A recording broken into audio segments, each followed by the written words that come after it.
साल 2005 एक ऐसा साल जिसमें टाइटन से आए हुए सिर्फ एक सिग्नल ने हमारे सोलर सिस्टम में मौजूद एक्स्ट्रा टेरेस्ट्रियल लाइफ की मौजूदगी की शंका को ठोस कर दिया। एलियंस की मौजूदगी का शक हकीकत में तब्दील होने के कगार पर था, क्योंकि इन सिंपल लैंग्वेज साइंटिस्टों को वहां पर वाटर, हाइड्रोजन, मीथेन और नाइट्रोजन साइकिल ये सारी चीजें मिली। एंड फॉर योर इंफॉर्मेशन, ये सारी वही चीजें हैं जो आज पृथ्वी पर मौजूद है, जो जीवन के अस्तित्व का रीजन है। सो वेल, क्या सच्ची में टाइटन में भी लाइफ एग्जिस्ट करती है या फिर नहीं?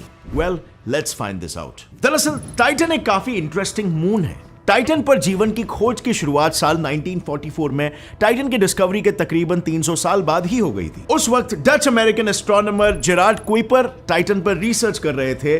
तब टाइटन की एक चौंका देने वाली कैरेक्टरिस्टिक उनके सामने आई, और वो कैरेक्टरिस्टिक थी टाइटन का एटमॉस्फेयर। एक ऐसा एटमॉस्फेयर जिसमें अर्थ में पल रहे सारे जीव जंतु बड़े आराम से पल सकते थे। पर उन्हें मिले इन सबूतों में कितनी सच्चाई थी और कितना झूठ, ये किसी को नहीं मालूम था। और इसीलिए सच्चाई पता करने के लिए 1997 में कैसिनी हुइगिन्स एक स्पेस प्रोब को टाइटन के लिए लॉन्च किया गया। अब जैसे ये प्रोब टाइटन के एटमॉस्फेयर में एंटर हुआ, वैसे ही वैज्ञानिकों को वहां पर से अजीबोगरीब फ्रीक्वेंसी सुनाई देने लगी। और जैसे जैसे ये प्रोब टाइटन के सरफेस यानी कि सतह की ओर बढ़ रहा था, फ्रीक्वेंसी और भी ज्यादा बढ़ती जा रही थी। अब इसे देखते हुए सबसे पहले तो सभी वैज्ञानिकों को लगा कि ये फ्रीक्वेंसी इस प्रोब के किसी पार्ट में हो रहे ऑसिलेशंस की वजह से डिटेक्ट हो रही है, और इसीलिए इसका बेस्ट सोल्यूशन होगा कि प्रोब की थॉरली जांच किया जाए। लेकिन जांच पड़ताल करने के वक्त उनके सामने एक अलग ही सच सामने आया। दरअसल प्रॉब्लम प्रोब में नहीं बल्कि टाइटन के ही एटमॉस्फेयर में थी। टाइटन के एटमॉस्फेयर में हो रहे बदलाव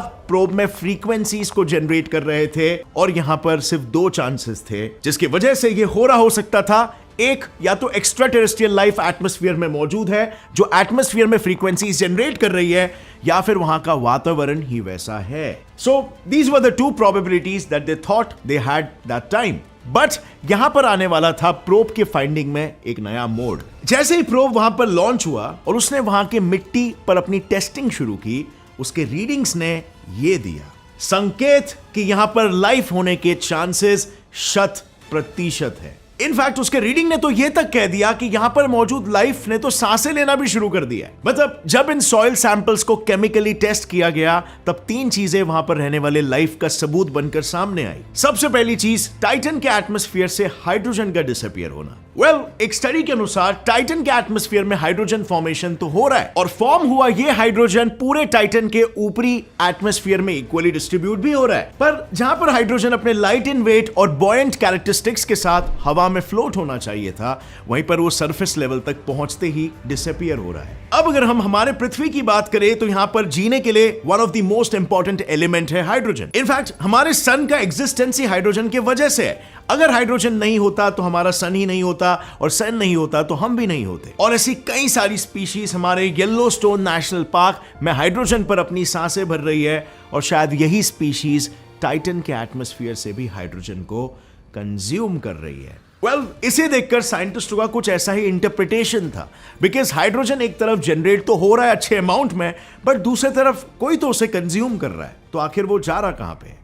एनीवे, इन एक्स्ट्रा टेरेस्ट्रियल लाइफ का दूसरा सबूत था less amount of acetylene and nitrogen. एक रिपोर्ट से यह भी पता चला कि वहां पर मौजूद लाइफ ना सिर्फ हाइड्रोजन को कंज्यूम कर रही थी, बल्कि वो एसिटिलीन को भी कंज्यूम कर रही है, जो कि आज अपने पृथ्वी पर मौजूद ground water microorganisms consume कर रहे हैं। अब ground water microorganisms obviously means water bodies like rivers, lakes and seas, पर टाइटन पे डिस्कवर की हुई वाटर बॉडीज अर्थ के वाटर बॉडी से काफी अलग थी, क्योंकि इसमें वाटर नहीं बल्कि ईथेन और मीथेन दौड़ रहा है, और वो भी सिर्फ जमीन पर नहीं बल्कि जमीन के नीचे भी, जिनमें ये बिल्कुल हो सकता है कि नीचे माइक्रो ऑर्गेनिजम्स ट्रैप्ड हो। और वही माइक्रो ऑर्गेनिजम्स टाइटन के एटमॉस्फेयर में नाइट्रोजन की मात्रा को बढ़ा रहे हैं, क्योंकि साइंटिस्टों ने यह भी ऑब्जर्व किया कि टाइटन के एटमॉस्फेयर में हर घंटे नाइट्रोजन की मात्रा बढ़ रही है। अब देखा जाए तो ऐसा ही नाइट्रोजन साइकिल आज अर्थ पर भी एग्जिस्ट करता है, seeing which the similarity seems quite interesting, है ना? वेल, इतनी ज्यादा सिमिलैरिटीज जान के शॉक हो गए, बट द फैक्ट इज आज भी दुनिया भर में ये जानकारी काफी कम लोग जानते हैं, क्योंकि ये चीजें हमें स्कूल में नहीं सिखाई जाती और ना ही इसके बारे में कभी डिस्कस किया जाता है। और हमें ये सारी चीजें तब पता चलती है जब साइंटिस्ट, एस्ट्रो रिसर्चर्स इनके बारे में कोई बुक या रिसर्च पेपर पब्लिश करते हैं। और इसके पीछे का मेन मकसद हमेशा ये होता है कि वो लोगों के मिसकंसेप्शंस को दूर कर सके, जैसे स्टीफन हॉकिंग ने अपनी किताब थियरी ऑफ एवरीथिंग में किया है। हम उनके नॉलेज और स्टडीज से लर्न कर सके और आगे आने वाली जनरेशंस के लिए नए रास्ते बने, इसीलिए उन्होंने बेसिकली वो किताब लिखी है। बट सबसे बड़ी प्रॉब्लम यहाँ पर ये होती है कि ऐसी किताबें पढ़ने के लिए हमारी इंग्लिश बहुत तगड़ी होनी चाहिए, वरना हमें काइंड ऑफ कंटाल आता है, राइट? और ये किताब तकरीबन 150 पेजेस की है। वेल, इसी प्रॉब्लम का सोल्यूशन लेकर आया है Kuku FM app. Kuku FM एक ऐसा ऑडियो बुक प्लेटफॉर्म है जहां पर आपको सेल्फ एम्पावरिंग बुक्स के साथ ही finance, history, motivation, science, business, career, leadership ऐसे डिफरेंट जॉनरास की किताबें सुनने मिलेगी। इनके पास बुक समरीज और ऑडियो पॉडकास्ट के फॉर्म में 5000 प्लस आवर्स का नॉन फिक्शन कंटेंट अवेलेबल है, यानी कि आप जब चाहो जहां चाहो नॉलेज आसानी से ग्रहण कर सकते हो। और ये सारा ज्ञान आप रीजनल लैंग्वेजेस जैसे कि हिंदी में ग्रहण कर सकते हो। अब वैसे तो इस प्लेटफॉर्म की ईयरली मेंबरशिप 399 रुपीज की है, लेकिन अगर आप इस वीडियो के नीचे दिए हुए लिंक पर क्लिक करोगे और कोड GS200 यूज करोगे तो इस ऐप को डाउनलोड करते ही फर्स्ट 250 यूजर्स को 200 रुपीज ऑफ मिलेगा। मतलब 399 का ईयरली सब्सक्रिप्शन से 199 रुपीज। सो जल्दी करो, click on the link in the description below because this truly might be one of your biggest investments in a very cheap rate. And now let's jump back right into the topic. And finally वहां की soil के analysis का तीसरा और आखिरी सबूत था क्रायोवोल्केनिक eruption. एक ऐसा वोल्केनो जिसमें से गर्म तपतपाता हुआ लावा बाहर नहीं आता, बल्कि ठंडा आइसी वाटर, एमोनिया और मीथेन जैसे सब्सटेंसेस बाहर आ रहे थे। ये ऐसे सब्सटेंसेस है बाय द वे जो एक लाइफ को जीने के लिए सबसे ज्यादा इंपॉर्टेंट है। सो इन 3 सबूतों से उन्होंने अनुमान लगाया कि टाइटन पर कोई लाइफ सांसें ले रही बिल्कुल हो सकती है, लेकिन एक ऐसी लाइफ जो मीथेन पर सर्वाइव कर रही हो, जिसके लिए मीथेन ही उसकी जान है। बट प्रेजेंटली अगर हम देखें तो साइंटिस्टों के पास सिर्फ लाइफ एग्जिस्टेंस के ही हिंट्स है। उन्हें उस पार पनप रही लाइफ ढूंढने में कोई सफलता अभी तक मिली नहीं है, और इसीलिए इनके ये सभी स्पेक्यूलेशंस आज स्पेक्यूलेशंस ही बनकर किताबों में रह गए। बट व्हाट इफ अगर बाहर से किसी लाइफ को इस प्लैनेट के हैबिटेबिलिटी को देखते हुए इस पर सर्वाइव करने के लिए भेज दिया जाए, तो क्या वो जीव सर्वाइव कर पाएगा? Can this moon be habitable for any earthly organism?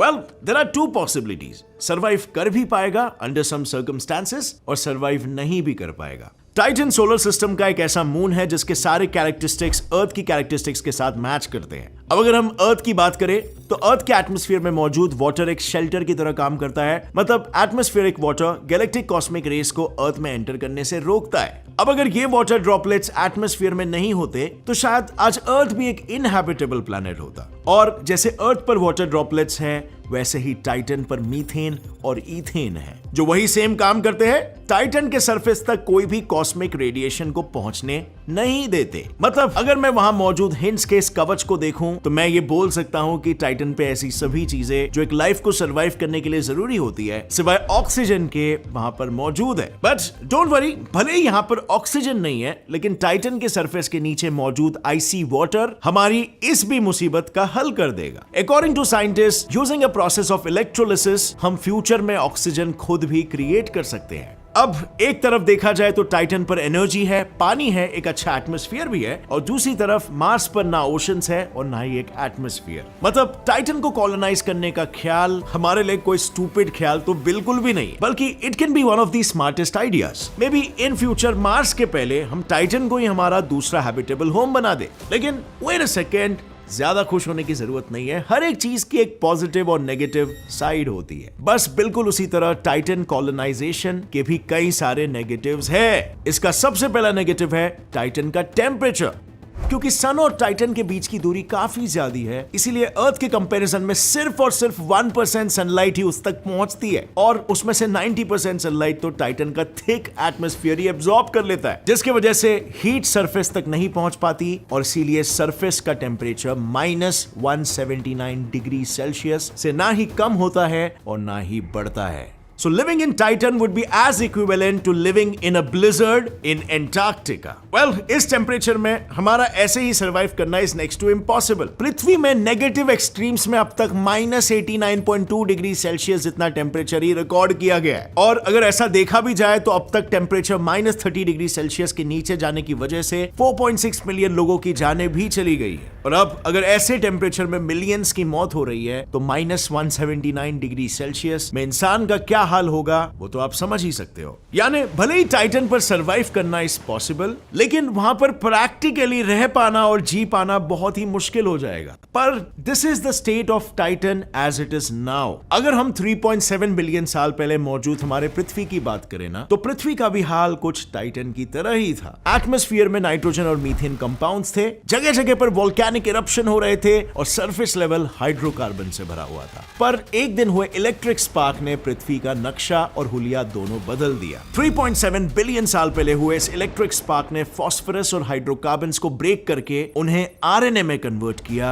RNA एक दूसरे से कंबाइन होकर डीएनए में कन्वर्ट हुआ और एक यूनिसेलुलर ऑर्गेनिज्म फॉर्म हुआ। फिर ये यूनिसेलुलर ऑर्गेनिजम्स मल्टीप्लाई होकर मल्टी सेलुलर ऑर्गेनिजम्स बने और फिर करोड़ों सालों के एवोल्यूशन के बाद इंसान का जन्म हुआ। हालांकि अब तक वहां पर किसी भी लाइटिंग के ट्रेसेस नहीं मिले हैं, लेकिन टाइटन पर ऐसे कई सारे active forces like wind, ice erosion, volcanic activity और शिफ्टिंग ऑफ कॉन्टिनेंटल प्लेट्स है जिन्होंने अर्थ को भी शेप दिया था। और इसीलिए फ्यूचर में टाइटन पर भी कुछ इंटरेस्टिंग होने के चांसेस अभी भी है। अब प्रोबेबिलिस्टिक वैल्यू में ये चांस बहुत ही कम हो सकता है, but then still you never know कि आगे क्या होगा। टाइटन पर भी कभी कोई लाइफ देने वाला इलेक्ट्रिक स्पार्क हो सकता है या फिर इंसान ही कोई इलेक्ट्रिक स्पार्क जनरेट कर सके जिससे टाइटन भी एक हैबिटेबल प्लैनेट में तब्दील हो सके। But there will be still a catch, क्योंकि शायद जब तक टाइटन हैबिटेबल बनेगा तब तक टाइटन का एग्जिस्टेंस ही नहीं होगा। आई मीन अर्थ पर सेडिमेंट्री प्रोसेस ये एक्सप्लेन करती है कि लैंडफॉर्म्स कहां से आए हैं। देखो, रॉक्स सैंड ग्रेन्स में इरोड होते हैं और ये सैंड पार्टिकल्स को विंड कैरी करती है और एक प्लेस पर जाकर रख देती है और फिर यही सैंड पार्टिकल्स पाइल अप होकर एक लैंडफॉर्म में तब्दील होते हैं। पर टाइटन पर जैसे ही दोनों सैंड पार्टिकल्स एक दूसरे से कोलाइड होते हैं वो डिसअपीयर हो जाते हैं।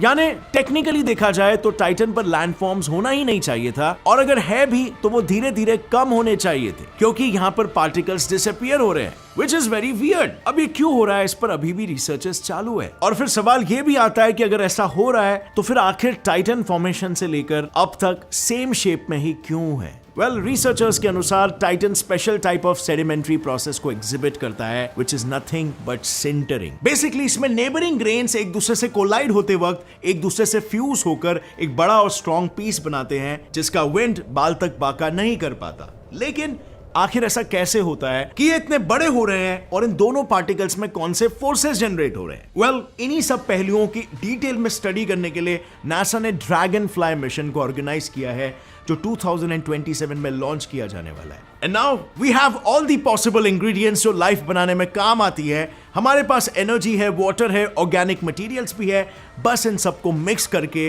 लाइफ को फॉर्म करने की देरी है, जिसमें अगर नेचर ये नहीं कर पाई तो इंसानों का बहुत बड़ा रोल हो सकता है। आपको क्या लगता है? वेल, क्या आपको लगता है कि हम इन प्लेसेस को फ्यूचर में हैबिटेबल बना पाएंगे? अगर हां तो नीचे कमेंट सेक्शन में अपनी राय मेंशन करना, और अगर इस वीडियो से आपको कुछ भी नया सीखने मिला एक लाइक जरूर ठोकना। Get Set Fly Science channel को भी सब्सक्राइब कर लो और बेल नोटिफिकेशन दबाओ ताकि आगे आने वाली हमारी कोई भी वीडियो की अपडेट आप मिस ना कर सको। और आप फ्रेंड्स, जाने से पहले कुकू एफएम ऐप इंस्टॉल करना मत भूलना, link is in the description. See you next time friends, till then as always stay curious, keep learning and keep growing. जय हिंद।